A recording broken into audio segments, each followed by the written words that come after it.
श्री शिवा नमस्तुभ्यं श्री शिवा नमस्तुभ्यं श्री शिवा नमस्तुभ्यं श्री शिवाय नमस्तुभ्यं भोला सब दुख काटो मारा हो भोला सब दुख काटो मारा शिव शंकर जपू मैं तेरी माला शिव शंकर जपू मैं तेरी माला भोला सब दुख काटो ओ भोला सब दुख काटो मारा विष है मंगल मंगलकारी विष है मंगल मंगलकारी अवधूत तुम्हारा अवधूत रूप तुम्हारा भोला सब दुख काटो मारा ओ भोला सब दुख काटो मारा शीश पर गंगा मस्तक पर चंदा शीश पे गंगा मुकुट में चंदा शमशान वासी हमारा शमशान वासी हमारा ओ भोला सब दुख काटो मारा ओ भोला सब दुख काटो मारा नमः पार्वती पतये हर हर महादेव हर हर हर हर महादेव शिव शंभो भगवान महादेवाने कैलासामध्ये सगळे देवता त्या ठिकाणी वाट पाहतात शिवपुत्राची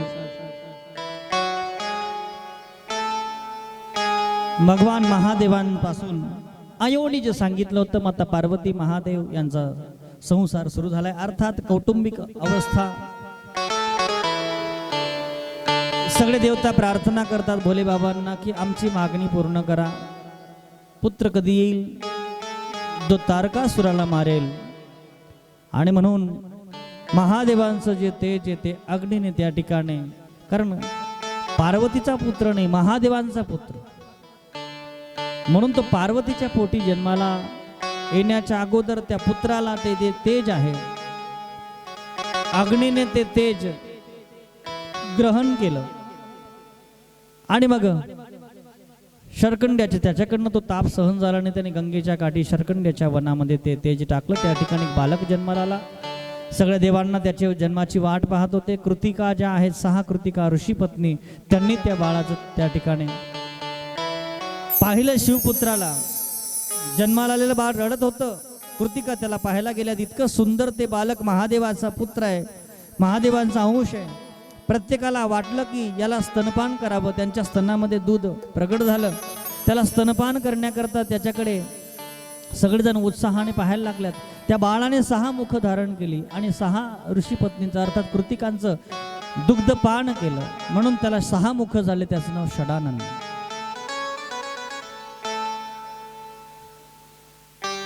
महादेवांचा पुत्र कैलासाकडे तो निघालेला आहे कैलासामध्ये आल्यानंतर त्या ठिकाणी जन्माला आल्याबरोबर कुमार झाला कैलासामध्ये पोहोचल्यानंतर माता पार्वती त्या ठिकाणी अचानक पाना फुटला महादेव म्हटले हा तुमचा पुत्र आहे सगळ्या देवांनी प्रार्थना केली की देवांच्या रक्षणासाठी आम्ही त्यांना देवांचा सेनापती नियुक्त करतो. आणि कुमार कार्तिक स्वामींनी तारकासुराचा वध केला. तारकासुर त्या ठिकाणी त्याचा वध झाल्यानंतर सगळे देवता आनंदित झाले. भगवान महादेवांच्या जीवनामध्ये नीट आहे का, अलौकिक भगवान महादेवांचं दिव्य चरित्र आहे.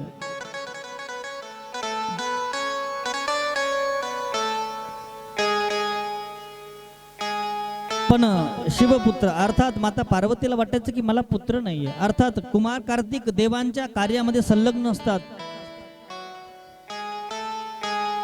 आणि घर सुनय, विवाह झाला पण घर सुनय, पुत्र असावा माझ्या जवळचा, कोणी निकट असावा, माझा अंश असावा, असं चिंतन आहे. देवादिदेव महादेवांचा दिव्य अलौकिक महिमा.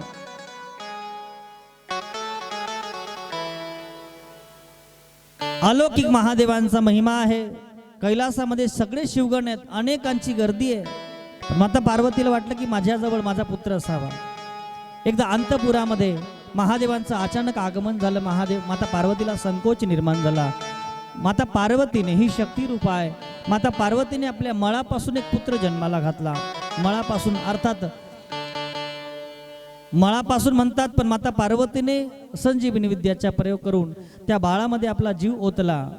आई आपल्या बाळामध्ये जीवच ओतत असते आणि म्हणून तो पुत्र जन्माला आला. सांगितलं, बाळा तुझं नाव, मी तुला जन्माला घातलं म्हणून तू माझा पुत्र आहे, तुझं नाव उमासुत तुला लोक म्हणतील. आई मी काय करू? बाळा बस माझ्या अंतपुरामध्ये द्वारपाल बनून तू माझ्याजवळ निसंकोचपणाने, कारण आईला पुत्राजवळ संकोच नसतो, तर तू या ठिकाणी द्वारपाल बनून राहा. माझ्या परवानगीशिवाय, माझ्या अनुमतीशिवाय कोणाला येऊ द्यायचं नाही. ही बाळा तुझ्याकडे सेवा आहे. मस्त त्या बाळाला शृंगार केलेला आहे आणि माता पार्वतीने त्या बाळाला दरवाजापर्यंत आपल्या दरवाजावर ठेवलेला आहे. आणि महादेवांचं आगमन झालं. महादेवांचं आगमन झालं कैलासामध्ये. तो बाळ ऐका, महादेवांना मध्ये येऊ देत नाही. महादेव म्हटले मला घरात जाऊ दे. म्हणे तुम्ही कोण? अरे मी, तू कोण आहे मला सांग, माझं हे घर आहे. म्हटले मी माता उमेचा पुत्र आहे, माझं नाव उमासुत आहे, माझ्या आईने मला जन्माला घातला. महादेव म्हटले तुझी आई कोण? उमा म्हणजे पार्वती ना, अर्थात मग मी तुझा पिता आहे.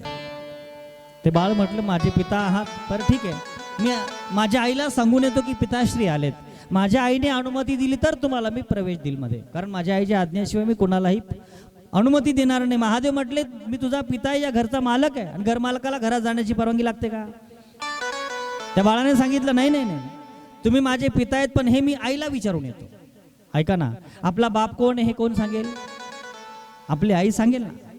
मन जाणे पापा तुका म्हणे माये बापा.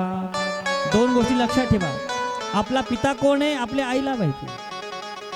पित्याची गुण आई ओळख करून देते. तुझे पप्पा आहेत, तुझे पप्पा आले, लक्षात येते का? तुझे पप्पा आले, हे तुझे पप्पा आहेत. लहानपणी मुलाला कळत नसतं, जसं जसं कळायला लागतं त्याला पुन्हा पुन्हा आई सांगते तुझे पप्पा, तुझे पप्पा. आई त्याची ओळख करून देते बापासोबत. जन्मताच त्याला माहिती, स्तनपान केल्यापासून त्याचा आईशी परिचय आहे. मुलाला आईचा परिचय करून द्यायची गरज नसते, पण मुलाला बापाचा परिचय करून देण्याची गरज असते. चिंतन आहे का? संतांना माय म्हटलंय, माय बाप म्हटलंय. संतांना आईची उपमा दिलेली बरं का, आणि देवाला पित्याची उपमा दिलेली. परमात्म्याची ओळख आपल्याला संत करून देतात.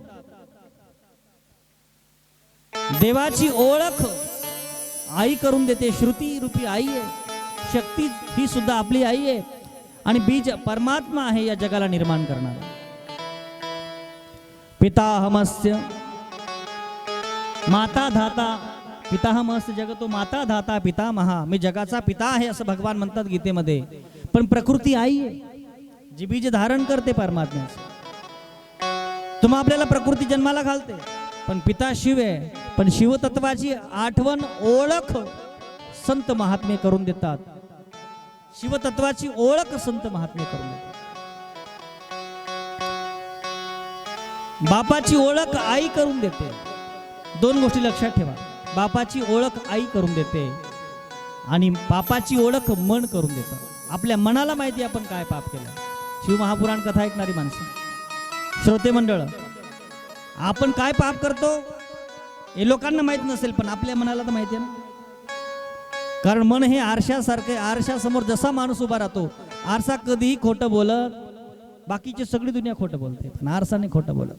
जसा माणूस आहे तसं ओळख करून देते. कोण? आरसा. मग संतांनी मनाला आरसा म्हटलंय. श्री गुरुचरण सरोज रजनिज मन मुकुर सुधारी, मन मुकुर सुधारी. मनरूपी आरसा, मन आरसा है तोरा मन दर्पण कहलाए रे, तोरा मन दर्पण कहलाए. भले बुरे सारे कर्मों को देखे और दिखाए, तोरा मन दर्पण कहलाए. मन ही देवता मन ही ईश्वर, मन सबका आधार. मन से कोई बात छुपे ना, मन के नैन हजार. जग से चाहे भागल प्राणी, मन से भागन पाए, तोरा मन दर्पण कहला. मनाला माहिती की आपण काय पाप केलं, आणि आईला माहिती आपला बाप कोण आहे. तो पुत्र म्हटलो की माझी आई सांगेल, माझ्या आईने सांगितलं तर मी तुम्हाला अनुप्रवेश देईल. महादेव त्या बाळाशी युद्ध सुरू करतात. महादेवाचं आणि त्या उमासुताचं भयंकर युद्ध सुरू झालं. भयंकर युद्ध सुरू झालं. शेवटी ते बाळक, त्या बाळामध्ये शक्तीचा वास आहे, शक्तीचा अंश आहे. जी शक्ती शिवांची आहे, त्या शक्तीने त्या पुत्राला जन्माला घातलाय. महादेवांचा टिकाव लागत नाही त्या बाळापुढे. भयंकर युद्ध करतं ते बाळ. त्याच्यात आईची शक्ती. कोणाची शक्ती आहे? युद्ध करताना कोणाची शक्ती लागते? शक्ती आहे तर शक्ती म्हणजे इकारात्मक आहे, आणि आईची पावर आहे. त्याच्यात कोणाची पावर आहे? माणसामध्ये कोणाची पावर पाहिजे? बोला पटकन. कोणाची पावर पाहिजे? आईची. आणि आईची शक्ती, आईची ऊर्जा निघते युद्धामध्ये. जेव्हा युद्ध होतं ना, आजही लढाईमध्ये कोणाचं नाव निघतं? बापाचं का आईचं? लढाई झाली की माणूस कोणाचं नाव घेतो? तुम्ही मायनं दूध पेले होते मैदान मध्ये, आईचं नाव निघालं बघा युद्धामध्ये. या बाळामध्ये आईची जी शक्ती वास करते, त्याच्यामुळे भयंकर युद्ध महादेवांसोबत ते बाळ करताय. महादेवांनी शेवटी साक्षात देवादिदेवेत महादेवांनी त्रिशूळाने त्या बाळाच्या शिर खंडन केलं. शिर तुटून पडलं. मरताना त्या बाळाने आर्त किंचाळी मारली. आई म्हणून दुःख आलं की माणसं आईची आठवण करतात. आजही ठेच लागली की आपण आई म्हणतो. भयंकर त्या ठिकाणी आर्त त्याचे किंकाळ, त्या ठिकाणी किंकाळी ऐकून माता पार्वती बाहेर आली. माता पार्वतीने आक्रोश मांडला, माझा पुत्र तुम्ही मारला, माझा पुत्र जिवंत करा. महादेव म्हटले. सगळे ब्रह्माजी, सगळे देवता प्रकट झाले. शक्तीचा आक्रोश पाहून त्रैलोक्यामध्ये हाहाकार झालेला आहे. सगळे देवता प्रार्थना करतात, भोलेनाथ पुत्र जिवंत करा. महादेव म्हणतात, ज्याचं खंडन त्रिशूळाने झालं ते पुन्हा जुळत नाही, तुम्हाला माहिती आहे. म्हटले मग आता करायचं काय? शिवगणांना सांगितलं की जा, उत्तर दिशेला जा. नुकताच प्रसवलेला जो प्राणी असेल त्या प्राण्याचं वत्साचं शिर घेऊन या, ते लावावं लागेल. जसं सासऱ्याचं मुख पुन्हा जोडलं नाही, बोकडाचं लावलं, तसं कुठल्या तरी प्राण्याचं नुकताच प्रसवलेला प्राणी पाहिजे. सगळे शिवगण निघाले उत्तर दिशेला. शिवगण शोधतायत, पण महादेवाचा पुत्र जिवंत करायचा आहे, आणि म्हणून त्याच्यावर शिर कुठल्या प्राण्याचं बसवावं? प्राणी हुशार पाहिजे, बुद्धिवान पाहिजे, बलवान पाहिजे. जगामध्ये काही प्राणी बलवान आहेत, ऐका, पण बुद्धिवान नाही आहेत. काही प्राणी बुद्धिवान आहेत पण बलवान. शिवपुत्र जिवंत करायचा आहे, शिवपुत्राला मुख ठेवायचा, आनंद ठेवायचा आहे.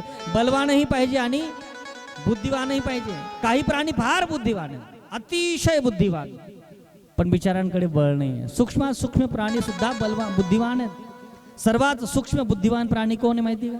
तुमचा त्याचा परिचय आहे, तुमच्या घरात त्याचा वास आहे, प्रत्येकाच्या घरात तो आहे. सर्वात बुद्धिवान प्राणी कोण? मुंगी. सर्वात छोटा प्राणी पण सर्वात हुशार प्राणी. किती हुशार आहे, किती हुशार. कल्पना करा, मुंगी केवढी असेल, तिचं डोकं, तिच्या डोक्यातला मेंदू, काय तिची हुशारी असते हो. मुंगी कुठल्या गावात, कुठल्या घरामध्ये, कुठल्या खोलीमध्ये, कुठल्या घरामध्ये, कुठल्या खोलीमध्ये, कुठल्या डब्यामध्ये साखर आहे तिला सांगायची गरज नाही. साखरचं डबं बरोबर सापडल्याशिवाय कोणाला. आणि मुंगी सर्वात बुद्धिवान आणि कष्टाळू प्राणी, निश्चयाचं प्रतीक. मुंगी कधीही रिकामी बसत, बघा तुम्हाला मुंगी कधी रिकामी दिसणार नाही. मुंगी शिस्त सोडत, मुंगींचा नियम आहे, मुंगी लाईन सोडत नाही, लाईनीतच बसते, चालते. कोण मुंगी लाईन सोडत नाही बघा तुम्ही, लाईनीतच. त्यांची शिस्त म्हणजे मुंगी, निश्चय म्हणजे मुंगी, कष्टाळू म्हणजे मुंगी. घरात कधी रिकामी बसत नाही, काही ना काही काम करतच राहते. कोण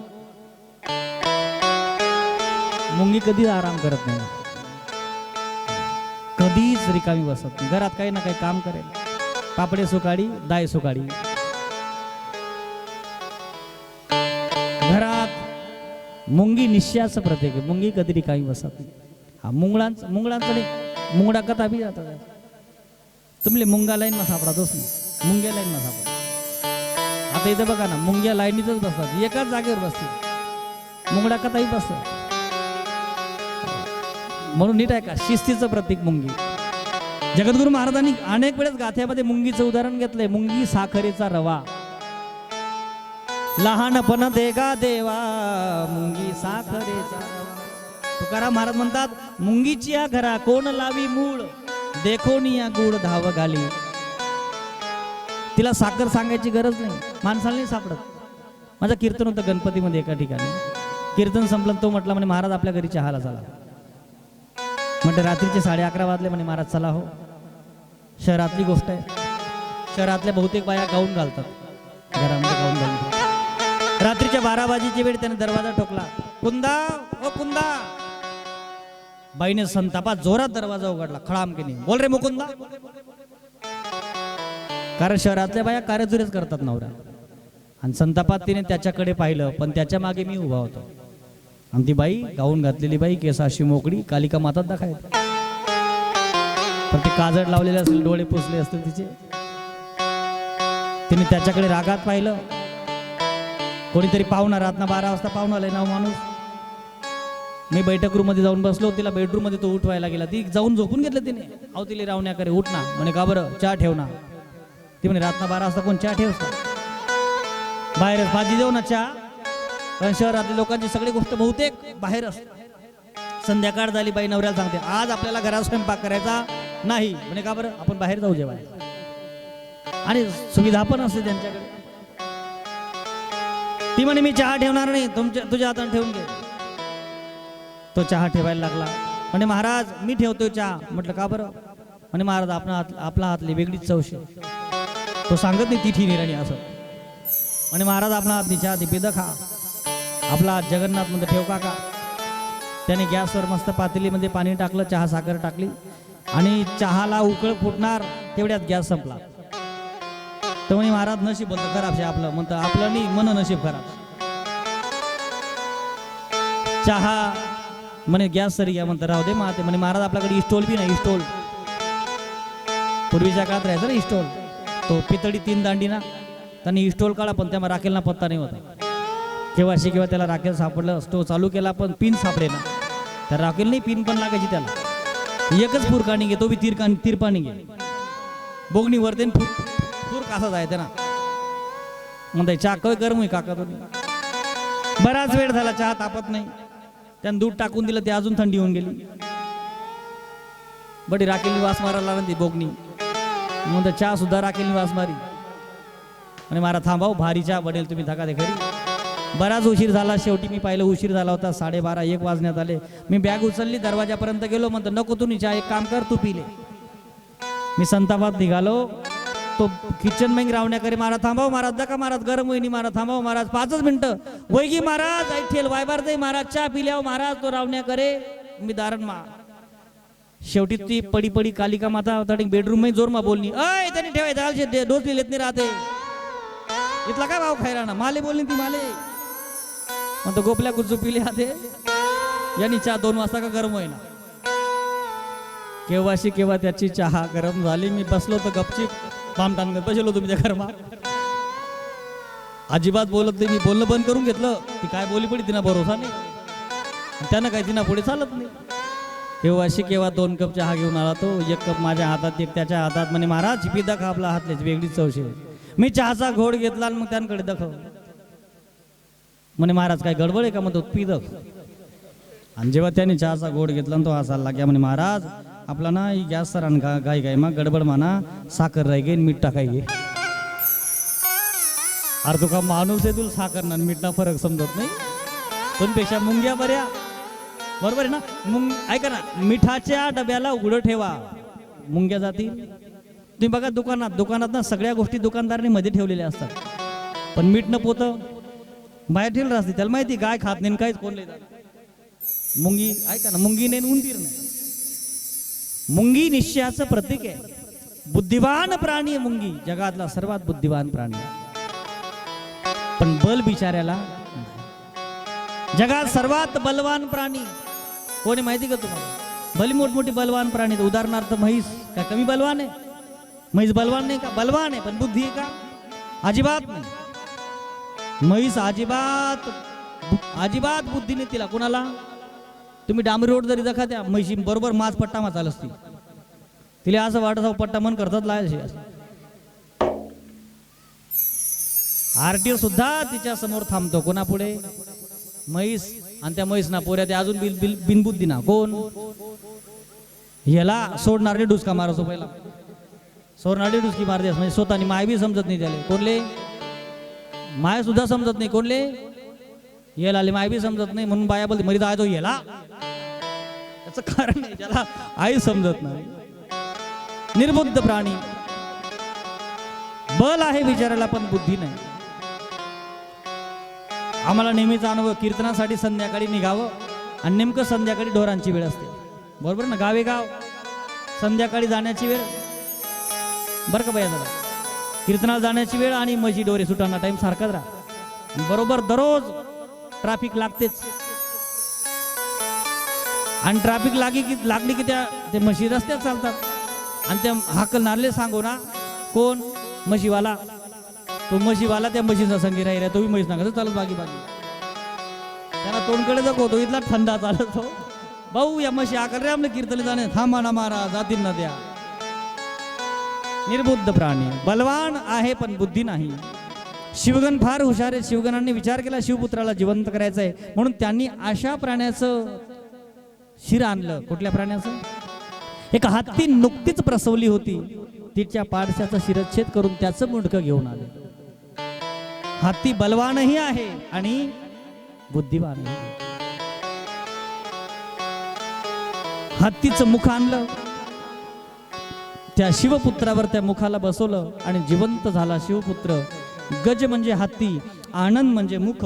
हत्तीचं मुख ठेवल्यानंतर त्या बाळाचं नवीन नाव. मुलगं उठून उभं राहिलं. विचित्र त्याचा देह आता तयार झाला. त्या बाळाचं नाव ठेवलं गजानन महाराज की. सगळ्या देवतांनी सन्मान केला. शिवगणांना सगळ्या गणांचा त्याला स्वामी केलं म्हणून त्यांचं नाव गणपती महाराज की. गणपती भगवान की. गणराय गणपती. आणि त्यांना अग्रपूजेचा मान कसा मिळाला? ती सुंदर अशी कथा शिव महापुराणामध्ये येते. त्यांना अग्रपूजेचा मान कसा मिळाला? भगवान गणराय कार्तिक स्वामी एकदा कैलासामध्ये असताना ठरलं की जो सर्वात प्रथम पृथ्वी प्रदक्षिणा करून येईल, सर्वात अगोदर पृथ्वी प्रदक्षिणा जो करेल त्याचा विवाह अगोदर केला जाईल. गणराय म्हटले माझा विवाह करा. कार्तिक स्वामी म्हटले माझा विवाह अगोदर करा. म्हटले जो पृथ्वी प्रदक्षिणा करून येईल अगोदर. कार्तिक स्वामी मोरावर बसून पृथ्वीची प्रदक्षिणा करण्याकरता निघाले. गणराय उंदरावर बसले आणि गणरायांनी पृथ्वीची प्रदक्षिणा नाही केली. गणरायांनी माता पार्वती आणि महादेव कैलासामध्ये विराजमान होते. महादेव पार्वतीला प्रदक्षिणा मारायची सुरुवात केली. कोणी? गणपती बाप्पांनी प्रदक्षिणा मारायची सुरुवात केली. कार्तिक स्वामी येण्याच्या अगोदर गणपती बाप्पांनी महादेव, माता पार्वती, आईवडिलांच्या 5 प्रदक्षिणा पूर्ण केल्या. तेवढ्यात स्वर्गामध्ये घंटांचा निनाद झाला. सगळे देवता प्रगट झाले, हजर झाले. रुची नावाच्या प्रजापती आपल्या 2 कन्या घेऊन त्या ठिकाणी हजर झाले. कारण माता पितांची प्रदक्षिणा, आई वडील हे पृथ्वीचं रूप आहेत. शिव आणि शक्ती म्हणजेच आई वडील. सृष्टीचा स्रोत या दोघांमध्ये आहे.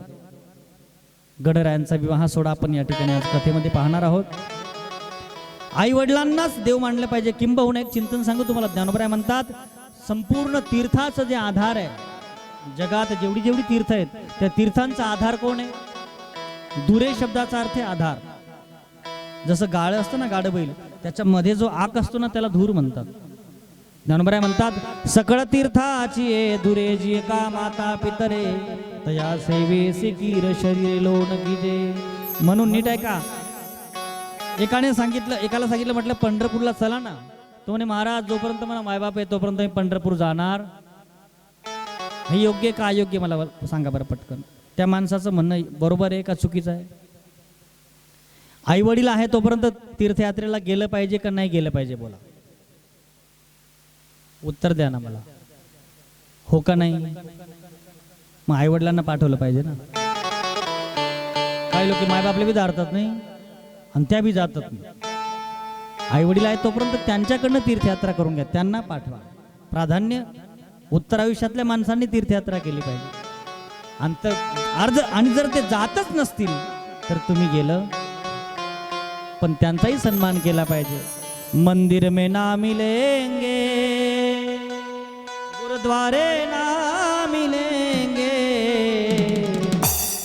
मंदिर में ना मिलेंगे, गुरुद्वारे ना मिलेंगे, घर में ही बैठे हैं तेरे भगवान, कर ले माँ को प्रणाम, अपने पिता को प्रणाम, कर ले माँ को प्रणाम, अपने पिता को प्रणाम, कर ले माँ को प्रणाम, अपने पिता को प्रणाम, कर ले माँ को प्रणाम, अपने पिता को प्रणाम.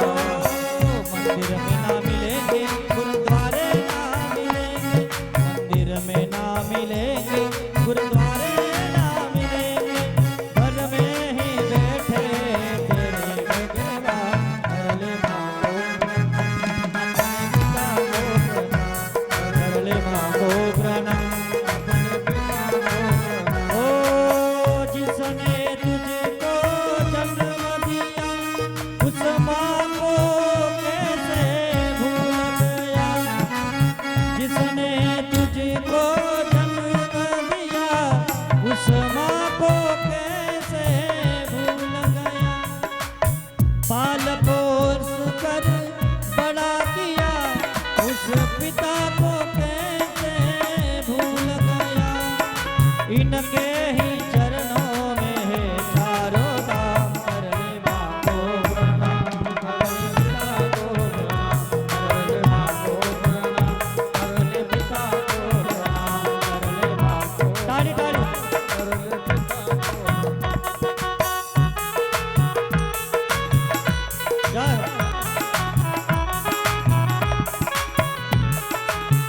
हरि बोल.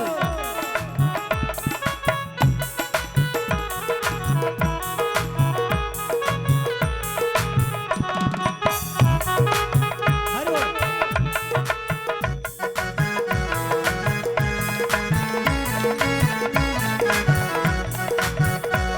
मंदिर में ना मिलेंगे, गुरुद्वारे ना मिलेंगे, मंदिर में ना मिलेंगे, गुरुद्वारे ना मिलेंगे, घर में ही बैठे तेरे भगवान, कर ले माँ को प्रणाम, कर ले पिता को प्रणाम, कर ले माँ को प्रणाम, कर ले पिता को प्रणाम, कर ले माँ को प्रणाम, कर ले पिता को प्रणाम, माँ को प्रणाम, कर ले पिता को प्रणाम.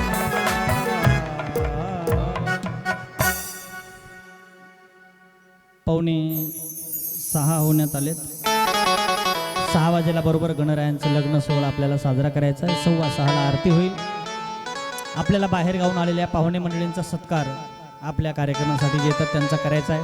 एक छोटंसं चिंतन सांगतो, आपण पुढच्या कार्यक्रमाला घेऊ. सत्कार करताना कोणाचाही का सत्कार असे ना, त्या ठिकाणी दक्षिणा देताना किंवा सत्कार करताना श्रीफळ म्हणजे काय? श्रीफळ म्हणजे काय? या नारळाचं काय महत्व आहे? नारळाला श्रीफळ का म्हणतात? जरा बारीक ऐका. नारळाला श्रीफळ का म्हणतात? नारळाचं काय महत्व आहे? ऐका ना, नारळांना गणपतींचं प्रतीक म्हटलंय. काय म्हटलंय? त्याच्या मागे सुंदर अशी कथा आहे, जरा बारीक ऐका.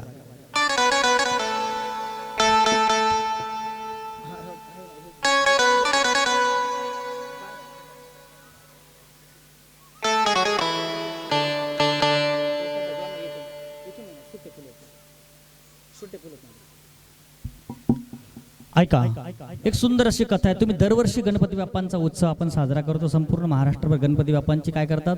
स्थापना करतात. कशाचे गणपती बाप्पा? मातीचे गणपती बाप्पा आपण बसवतो ना. याच्या मागे काय कथा आहे? त्याच्या मागे कथा आहे, गणेश जन्म आपण त्या दिवसापासून, गणेश जयंतीपासून तर अनंत चतुर्दशीपर्यंत माता पार्वतीने गणरायांची स्थापना केली. गणपती बाप्पांच्या जन्म दिवशी घटना अशी घडली, बारीक आहे का. ज्या हत्तीनीच्या पाळस्याचं शिर आणलं ना, कल्पना करा, महादेवांनी माझ्या मुलाला मारून आपला मुलगा जिवंत केला म्हणून त्या हत्तीनीने उपोषण मांडलं. तिने आक्रोश मांडला. ती हत्तीनी चारा पाणी सोडला. महादेवांचा धावा सुरू केला त्या हत्तीने. भगवान भोलेनाथ, भोले बाबा त्या हत्तीने जवळ गेले. ती म्हटली, प्रभू माझ्यावर अन्याय, माझा पुत्र मारून मग तुमचा पुत्र जिवंत केला. महादेव म्हटले, देवी तुमच्या मुलाचा उद्धार होईल. ऐका, तो जे धड होतं ना त्या ठिकाणी पडलेलं, त्या हत्तीचं धड, हत्तीच्या पाडसाचं धड, त्याच्यापासून बनवला जगातला पहिला चौरंग. काय बनवला? 4 पाय होते ना त्याला, त्याचा बनवला पहिला चौरंग. तो चौरंग कैलासामध्ये आणण्यात आला. आणि माता पार्वतीने जे शिवपुत्राचं जे मुख होतं ना, गणपती बाप्पाचं पहिलं मुख, बारीक आहे का, ते शक्तीच्या पुत्राचं मुख आहे. हे कुठेही त्या ठिकाणी ठेवता येणार नाही, कारण याला जलमय ठिकाणी याला पुरावं लागेल. इतर ठिकाणी जर हे पुरलं तर पृथ्वीचा संपूर्ण रस हे जाळून टाकेल, कारण रुद्राचं तेज हे त्याच्यात आहे. म्हणून त्या शिवपुत्राचं जे मुख आहे, बारीक आहे का, त्या शिवपुत्राच्या मुखाला शिवगणांनी वाळूमध्ये, समुद्राच्या काठी वाळूमध्ये पुरलं. आणि त्या ठिकाणी उगवलं एक वृक्ष. आणि त्याला जेव्हा फळ लागलं, त्या फळाचा आकार शिवपुत्राच्या मुखाचा होता. म्हणजे माणसाच्या आकृतीचं त्या ठिकाणी ते फळ लागलं. माणसाच्या मुखाची आकृती, तोंडाची आकृती, आपलं मुंडक आहे ना, मुंडक्याच्या आकृतीचं फळ लागलं. ते कोणतं झाड? नारळ. आपण जे नारळाचं झाड म्हणतो ना, त्याचा जो आकार आहे माणसाच्या मुखाचं प्रतीक. पूर्वीच्या काळामध्ये नरबळी द्यायचे लोक, नरबळी द्यायचे देवीला, देवाला त्या ठिकाणी. अजून आहे का, नारळाचं जे फळ आहे ते देवीला फोडावं लागतं. इतर देवांना ते फोडतात, पण महादेवांना नारळ फोडत का? काय कारण आहे त्याचं? हे कारण आहे कारण ते शिवपुत्राचं मुखच आहे, म्हणून महादेवांना श्रीफळ फोडत नाही, अर्पण करतात. ऐकताय ना? त्याच्या मागे ही कथा आहे. ते जे नारळ आहे, ते जे श्रीफळ आहे, हे गणपती बाप्पांचं पहिलं मुख आहे. ते पुरलं त्या ठिकाणी उगलेलं झाड, म्हणून श्रीफळला फार पवित्र आपल्या धर्मामध्ये मानलं जातं. आणि गणपती बाप्पांचं त्या ठिकाणी. आणि मग माता पार्वतीने पहिली गणेश स्थापना, ऐका, माता पार्वतीने पहिली गणेश स्थापना जी केली, त्या चौरंगवर गणपती बाप्पांचं प्रतीक म्हणून ते श्रीफळ म्हणून पहिली गणेश स्थापना माता पार्वतीने केली. गणरायांचा जन्मोत्सव. अजून दुसरी कथा आहे, ते गणरायांनी जेव्हा व्यासांच्यासाठी 10 दिवसामध्ये सगळं लिखाण केलं शास्त्रांचं, गणपती बाप्पांच्या शरीराचं तापमान वाढलं, म्हणून महर्षी व्यासांनी मातीचं लेपन गणपती बाप्पांच्या शरीराला केलं. आणि 10व्या दिवशी ती माती काढून त्याचं विसर्जन केलं, म्हणून मातीच्या गणपतीची स्थापना 10 दिवस केली जाते. ही एक कथा आहे. ते अशी अनंत कथा आहे, अनंत कथा आहे. म्हणून हे श्रीफळ फार पुनीत आहे, फार पवित्र आहे. प्रजापती आपल्या मुलींना, 2 मुलींना घेऊन आला. रिद्धी सिद्धी आणि गणरायांचा विवाह सोहळा कैलासामध्ये मोठ्या उत्साहाने पार पडला. आपल्याला त्या सोहळ्याचा आनंद घ्यायचा आहे.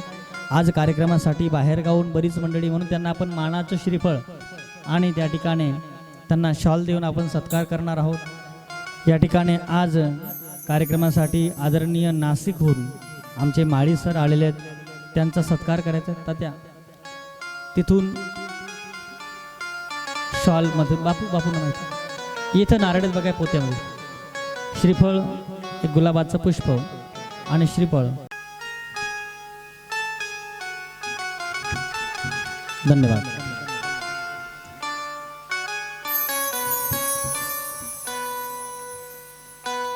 सरांचा सत्कार आमचे माझे ज्येष्ठ गुरुबंधू आदरणीय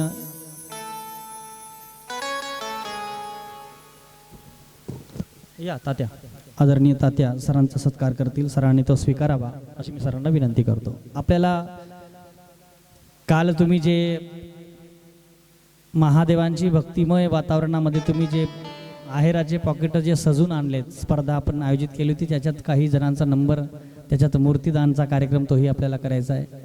सरांचा सत्कार आदरणीय तात्या करतायत, सरांनी तो स्वीकारावा.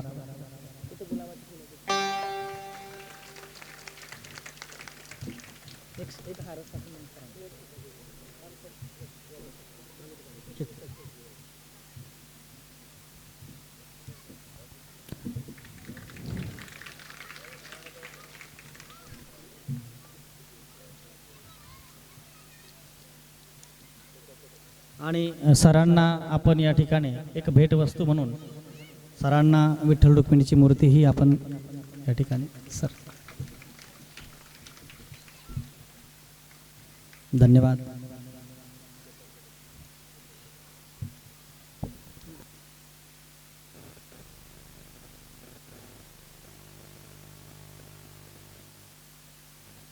आदरणीय आमचे विखरणचे या ठिकाणी विखरणून आमचे बापूजी चोपदार, ज्यांच्याकडे आम्ही देवी भागवत कथा केली, बापूजींचा सत्कार या ठिकाणी आदरणीय आमचे ज्ञानू महाराज, आज ज्ञानू महाराजांची उपस्थिती आहे. सडगावकर माझे परमात्मा स्नेही महाराज ज्ञानू महाराज बापूजींचा सत्कार करतात.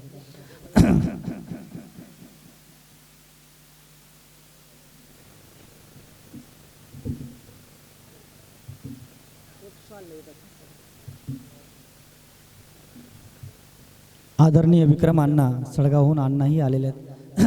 अण्णा बापूजींचा सत्कार करतो. अण्णा पटकन एक शॉल.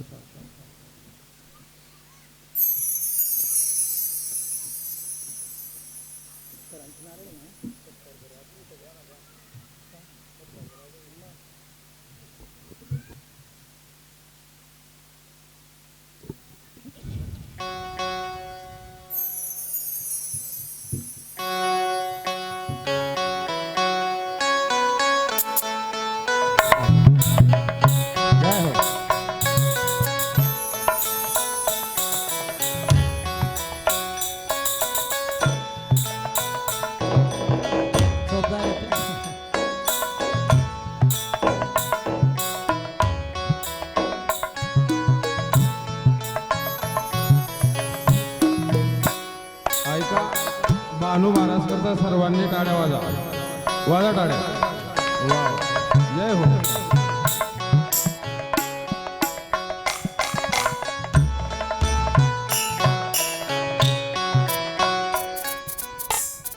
ही जी मंडळी जी बाहेर गावून येणार आहे, येते आहे, उद्या भरपूर मंडळी येणार आहे, यांचं फार मोठं योगदान माझ्या जीवनामध्ये नेहमी असतं. आदरणीय बापूजी जवळजवळ 150-200 लोक काशी यात्रेमध्ये होते. सगळ्यांना वाढण्यापासून सगळी सेवा, काशी, चित्रकूट, अयोध्या, प्रयाग, आणि हे फार मोठं अवघड कार्य असतं काशीला. आता इथे तर हे तुम्ही सगळं माता भगिनींनी खरंच महिला मातांचं जेवढं कौतुक करावं तेवढं थोडं आहे. मी निवांत कथा करतोय बरं का काल परवापासून, कारण तुम्ही सगळं सांभाळून घेतलं आहे. आम्ही पापड आचारी म्हटले की आपल्याला आज मस्तपैकी मसाल्याची भाजी, गोड खाऊन कंटाळलेत म्हणून आज मसाल्याची भाजी, पापड, डिस्को पापड आपण विकत आणू. पण माता भगिनींची आणि जगदंबा साक्षात आमची अंबामाय अर्थात आमची कल्पना मामी आणि सगळ्या माता भगिनी कुणाकुणाचं नाव घेऊ, सगळ्यांनी सांगितलं की आम्ही पापडे घरतींगले असो. हो, तर इतकं सगळं सोय तुम्ही करतायत. मी म्हटलं की काही नको मला करू द्या, पण तुम्ही सुद्धा म्हणतात की आम्हालाही वाटा मिळू द्या. आणि एक मला काल जेवताना मला ताईने आठवण दिली की अण्णांनीही लावलेलं परमार्थाचं रोप आठवतं का तुम्हाला? तुम्ही पुरणपोळीचं त्या ठिकाणी या ठिकाणी कार्यक्रम करून सर्व गावाला जीव घालायचे. म्हणजे माझ्या गावाची मातृशक्ती बरं का, बाहेर गावाच्या मंडळीला मी सांगेल माझ्या गावाची महिला मंडळ अण्णांच्या कार्यामध्ये सर्वात सुरुवातीपासून संलग्न या ठिकाणी येऊन पुरणपोळीचा स्वयंपाक दत्त जयंतीच्या सप्त्याच्या वेळेस करायचे. माता भगिनींची खरंच शक्ती आणि तुमच्या शक्तीमुळे हा कार्यक्रम सहज पार पडतोय. पुरुष मंडळीला कामं असतात, पण तुम्ही कथाश्रवणासाठी कामं आवरून येतात. तुमचंही कौतुक करावं तेवढं थोडं आहे. तर पुन्हा या ठिकाणी हा सुंदर योग श्री क्षेत्र काशीला 4 जानेवारी ते 11 जानेवारी 200 लोक पुन्हा मी घेऊन जातोय.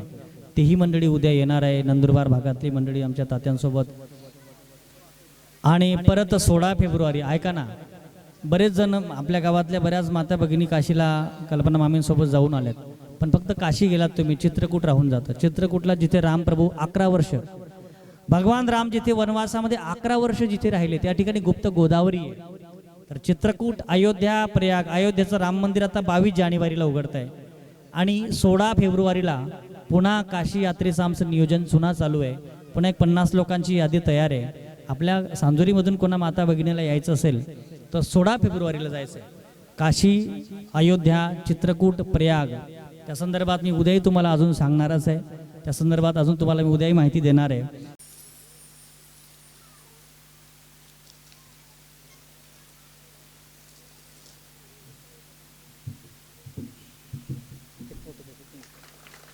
त्याच्यातूनच घेता येईल ना फोटो एक.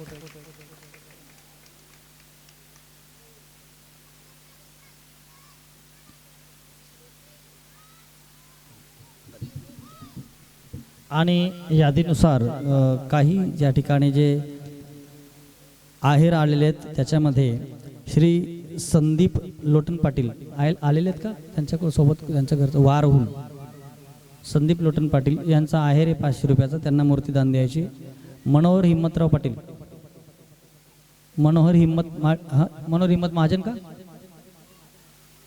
त्यांच्याकडचे सुद्धा 500 रुपये आहेर आहे, त्यांनाही आम्हाला मूर्तीदान द्यायची.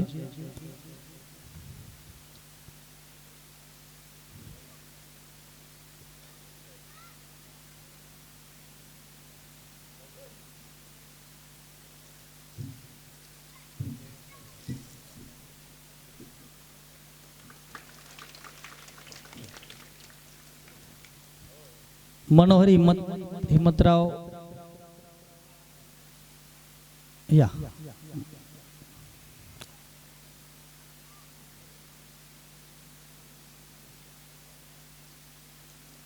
यांच्याकडनं 500 रुपयाचा आहेर महादेव आणि माता पार्वतीच्या विवाहासाठी आलेला आहे.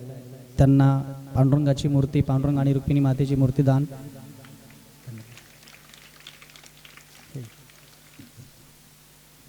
रेणुका दुर्गेश शिंदे, जे मोठं पॉकेट आहे तेच आहे ना.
आरती लावून घ्या.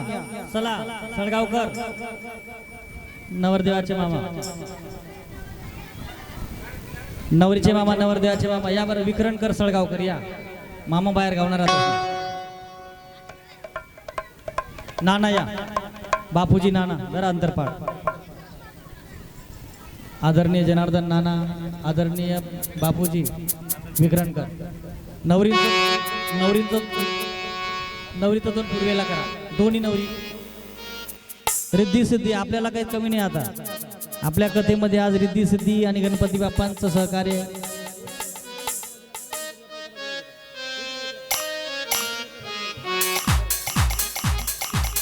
कृपया आरतीची यजमानांना विनंती, तुम्ही आरती पण तयार करून ठेवा. आता लागेलच आरती. एक आरती उपर मामा हुशार येतो. उपरनगर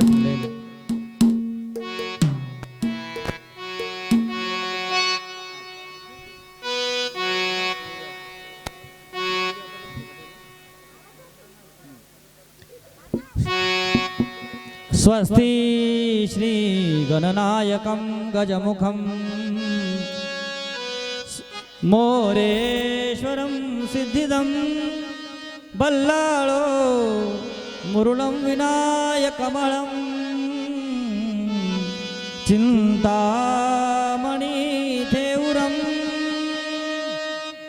लेण्याद्रि गिरिजात्मजं सुवरदं विघ्नेश्वरं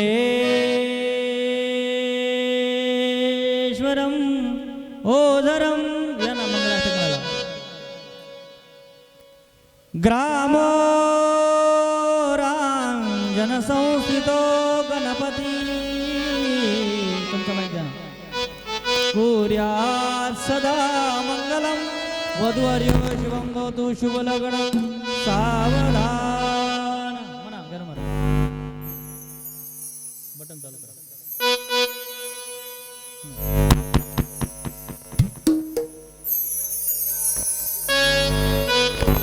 सरस्वतीच यमुना गोदावरी नर्मदा कावेरी शरयू महेंद्र तनया क्षिप्रावेत्रवती महासुर नदी ख्याता गया गंडकी पूर्णा पूर्ण जले समुद्र सरिता कुर्यात् सदा मंगलम वधूवर्य सावधान 5, 7, 9, 11 विश्वे लग्न प्रवर्तते सावधान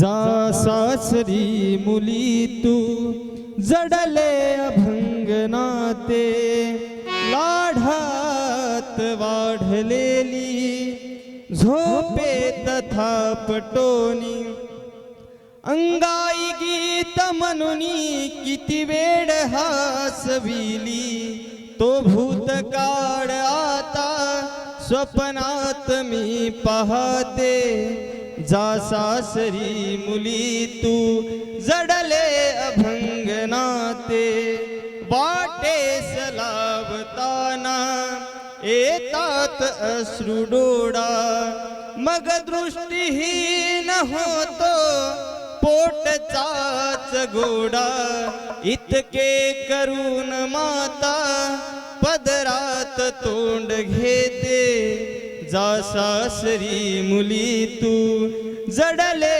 अभंगनाते सुखी ठेव देवराया जामात कन्हिकेसी अन मारू दे भरारी या 2 पाखराची स्वप्नात पाहिले ते सत्यात हे घडू दे जा सासरी मुली तू जडले अभंगनाते जा सासरी मुली तू जडले अभंगनाते शुभमंगल सावधान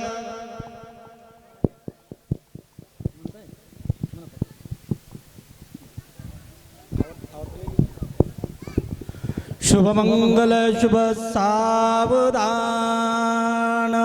7, 9 लग्न विश्व प्रवर्तते सावधान आली लग्न गटी समीप नवरा गेओनिया वाघरा गृह्योस्ते मधुकल्प पूजन करा अंतरपटा ते धरा दृष्टांदृष्ट वधूवरान करिता दोघे करा विहुबी वाजंत्री बहुगल्बलान शुभमंगल सावधान. अंतरपाठ काढून घ्या. मुलींच्या हातात हार द्या.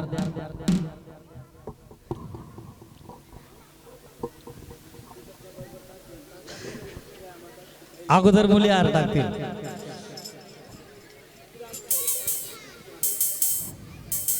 वराडी मंडळी सावध सावधान. ग्रामदेवता चिंतन, स्थानदेवता वास्तुदेवता चिंतन. 4 लागतील.